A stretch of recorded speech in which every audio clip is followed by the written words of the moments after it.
Hi there, Alison here with another Cab Franc du jour. Today's wine is taking us to Bourgueil, and we're looking at the Domaine de Chevalerie 2014 Bourgueil Bretêche. The Caslot family of Domaine de Chevalerie can trace their roots in Bourgueil back to 1640. Today it is the 14th generation, brother and sister Emmanuel and Laurie, who have taken up reins at the estate following the passing of their father Pierre in 2014 and their sister Stéphanie in 2021. They're farming around 33 hectares of vineyards planted exclusively with Cabernet Franc, and their parcels are predominantly in the commune of Restigné in Bourgueil, with some parcels located in the neighboring commune of Benais, most notably in the lieu-dit Grand-Mont. Now, one of the core tenets to the family's approach is their thoughtful and meticulous work in the vineyard. They've been farming certified organic since 2008 and certified biodynamic with Demeter since 2012, and they are also employing the use of regenerative farming practices, such as the use of permanent cover crops and no-till farming. Now, from their parcels, they are making a diverse array of Cabernet Francs, including a range that they call their cuvées d'inspiration. And these are wines such as their beloved Diptyque, Franc de Porc, and Nom d'Oiseau. And these are all wines that are blends from across multiple parcels, each with their own unique stylistic vision. In addition to this, they have an ambitious range of 6 cuvées parcellaires, or single vineyard wines, and these are each from a specific single lieu-dit or single vineyard, each hoping to express that terroir in the finished wine. And of these, 5 of the 6 are from parcels in Restigné, all from within less than a 500-meter radius of the domaine. And these include Galichet, Chevalerie, Bourgueil Bretêche, and Pomerleau. And each of these wines has their own unique personality, expressive of their terroir. So the commune of Restigné is one of the most diverse in the Bourgueil appellation, and it's situated on the east side of the Changement River, and it is bordered to the north by the commune of Benais and bordered to the east by the commune of Engrand-de-Touraine. And Restigné, along with the commune of Bourgueil, which is on the west side of the Changement River, these two communes are the only two communes in the appellation that have a high concentration of vineyards both on the ancient alluvial terrace as well as on the slopes. And it's important to note as well that there are no recent alluvial soils in Restigné. Those are concentrated closer to the Loire River. Restigné is set a little bit further away from the Loire. So the recent alluvial soils are concentrated in the commune of La Chapelle-sur-Loire, which is south of Restigné. So this area of the ancient alluvial terrace starts about 3 kilometers north of the Loire River, and it stretches the width of the commune about 4 kilometers from east to west, and it's about 1.5 kilometers wide from north to south. And here we're at elevations of around 35 to 45 meters above sea level, and this is where we find this deep ancient alluvium. It's these sandy, silty soils with varying amounts of gravels depending on where you are. And these soils sit atop the lower Tronian tuffeau chalk bedrock.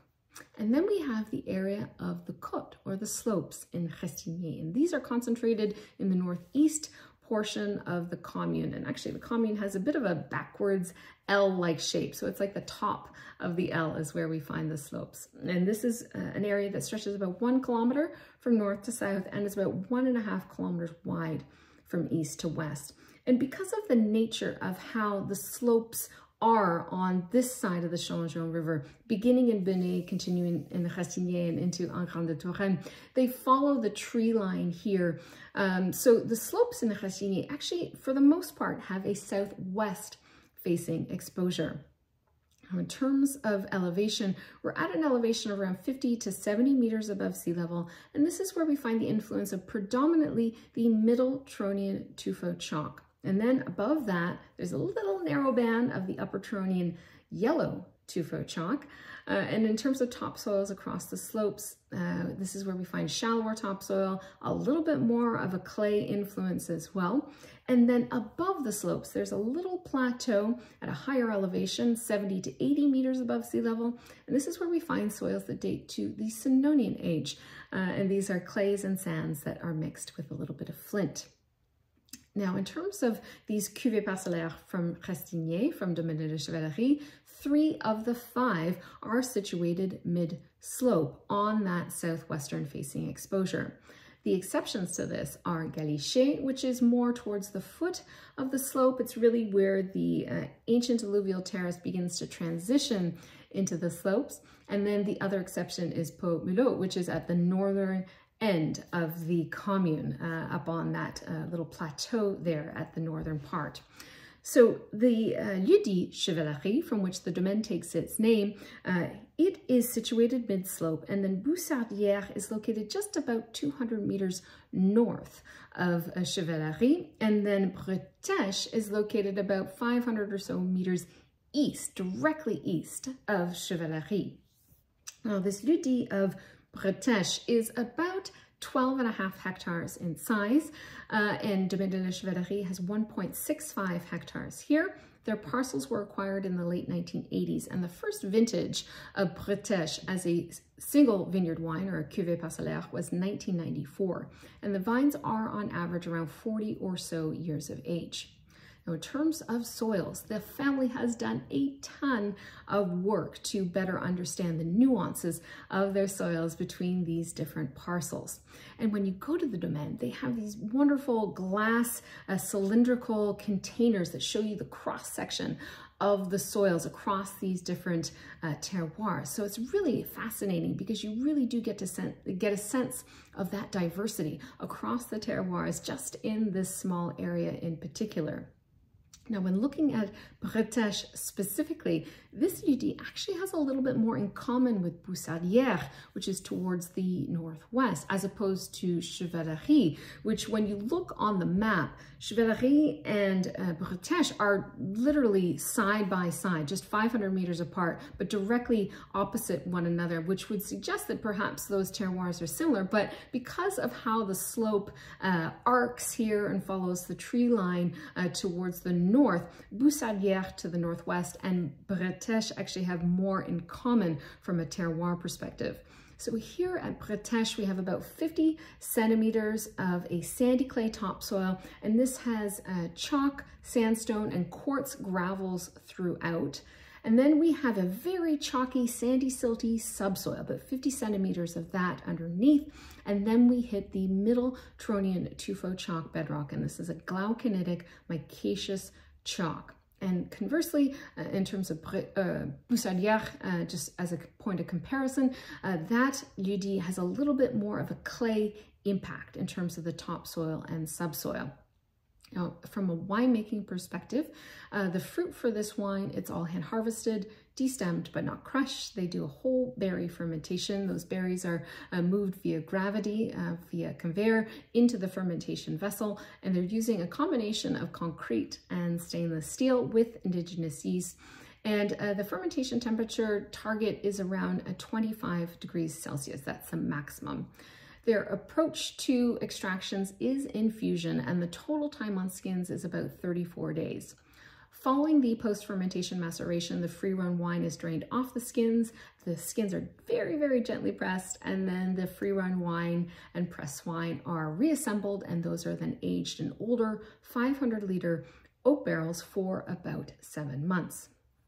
Now, one of the elements that is so beloved about Domaine de la Chevalerie for professionals and wine enthusiasts alike is the fact that they bottle age their wines in their tuffo cellars in those beautiful natural climate controlled conditions for a lot longer than what is typical. So for this cuvée, Bretêche, their current releases from the domaine are the 2014 vintage, 15 and 17 vintages. And these wines all retail for around 20 euros a bottle. Now, even outside of France, these wines typically retail for around 25 to 30 USD, which is pretty impressive considering these wines have upwards to 10 years of aging, as is the case with today's 2014 vintage. So how was 2014 as a vintage? It's been some time since I have featured a wine from this vintage, so it's worth noting kind of the conditions that we're dealing with here. 2014 is all around super classic vintage, actually one of my favorites in the last 20 years. Not too rainy, not too sunny, not too warm, just really nice conditions overall. 2015 was quite warm, very dry vintage, a lot more of a solaire vintage as well. 2013, conversely, was a lot more rainy. 2014 was just a really good classic vintage overall, but with some nice concentration. So not too light in terms of the concentration or intensity in the wines. And as I said, it's probably one of my most favorite vintages that I've had in the last 20 years. And I just love tasting the 2014s. Many of them are still a little bit on the younger side, but they just kind of show all the elements that I love with Loire Valley Cabernet Franc. So let's see what this 2014 is giving us today. So the nose has a really lovely aromatic profile, nice perfume, not super heady or lifted, a bit more depth, I would say, but just a lovely, lovely fragrance. And I would say it definitely leans a little bit more on the savory or earthy side, which I totally love. And it does have this wonderful traditional edge, which is very much a hallmark of Domaine de Chevalerie as a domaine. So I would say the fruit profile, while it does take a bit of a back seat, does lean more in that red and dark fruit spectrum. Getting red cherries, there's a bit of wild blueberry here, a touch of dried black currant, maybe even a bit of dried sour cherry. There's a little bit of a cassis note. And then the savory or earthy elements come through. And what is really defining this wine for me is this interesting menthol kind of edge. Like a mix of fresh and dried mint, sage, rosemary, but very kind of mentholy in nature. There's this cooling energy. There's a lovely evergreen component as well, reminiscent of fir or spruce trees. And then there's some other layers like licorice, a touch of sassafras. Some nice florals here, but I would say the florals are a bit more subtle. But really just a nice perfume overall, very nice fragrance, a nice purity to the nose as well, which is quite lovely.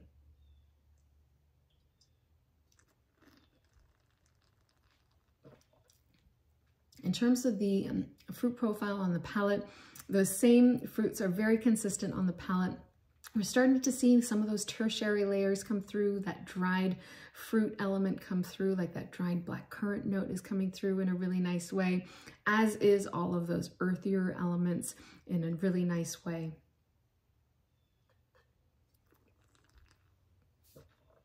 Yeah, it's really fantastic. Maybe if anything, that black currant and that wild blueberry thing is punching through really, really well. The palate has a nice spice profile to it, reminiscent of, I would say, very classic clove, but allspice. There's a little bit of nutmeg, even a touch of like a cinnamon stick note kind of on the back end as well. We're also getting into so many amazing layers with this wine. Those wonderful like autumnal flavors like damp autumn leaves. There's a little bit of a chanterelle mushroom thing going on. There's even a little bit of a, might sound cliche, but there is like a tuffeau chalk kind of energy to the profile. I was literally just in the Loire, and that memory of the smell of the tuffeau cellars is really kind of tattooed in my brain at the moment. So this does feel like it has a bit of that tuffeau kind of minerality to it. Yeah, really lovely. I love how the spiciness is kind of punching through in a really good way on this wine. The acidity is very lively, brisk, vivacious. There's a nice energetic profile to the acidity with a nice mouth-watering finish. And then the tannins are really, I would say they were fine grained. There's a medium amount of tannin. This is not super tannic of a wine. Yeah, it's a medium tannins, fine-grained in nature. They almost have like a cotton-like texture, like a very fine cotton-like texture. And then on the finish, there is this distinctive chalkiness to the tannins as well. Yeah, It's really lovely. The whole profile of this wine, it's medium bodied. It has a very reserved nature to it. There is a certain degree of austerity to the wine, which is creating this wonderful verve and tension and focus in terms of the overall palate experience, but it's also really complete in a way. Like, I would not define this wine necessarily as linear, nor would I define it as round or broad. It's kind of doing a little bit of both, which is really, really nice. Yeah, it's really complete in that way. And Laurie has said to me that Bourgueil and Grand-Mont, those two lieu-dit have a bit more of a clay impact, where you feel the breadth and the power and the density that the clay gives to the finished wine, whereas this does not have the same clay impact, and I can feel that. There is a little bit of a sense of roundness, like I said, but there also is some nice tension here, but it also isn't so tuffo driven, where there is this very lean focus, kind of linear nature to the wine. Whereas I find the cuvée Chevalerie, that cuvée, the tuffo and the chalk seems to punch through in a little bit more pronounced way. Whereas this feels like a really happy medium between, say, Chevalerie as well as Bourgueil and Grand-Mont in terms of their range of wines. And I really, really love that about this cuvée, is that harmoniousness, that completeness. It's creating this really wonderful profile. Overall, it's very reserved.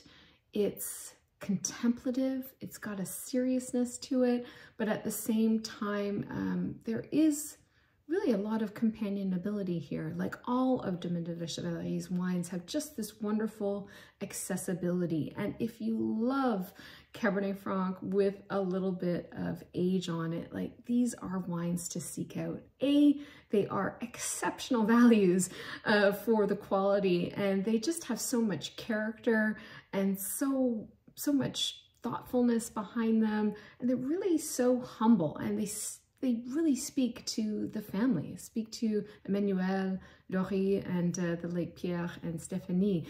And they are truly some of my favorite wines from the Bourgueil appellation, and so distinctive as well. If you ever get a chance to visit the Domaine in Bourgueil, in Restigné, this is one to seek out, because it just proves how site sensitive and compatible Cabernet Franc is to great terroirs, to be able to express these places in a way that it does. And there are a few producers that do it as well as Domaine de Chevalerie, so it's always such a pleasure to taste these wines. And if you've had the pleasure of tasting any of the wines from Domaine de Chevalerie, I would encourage you to let me know what perhaps your favorite cuvée is in the comments below, or if you have another producer from Bourgueil that you absolutely love, let me know who that is in the comments below. And of course, as always, I'll be back again soon with another wine.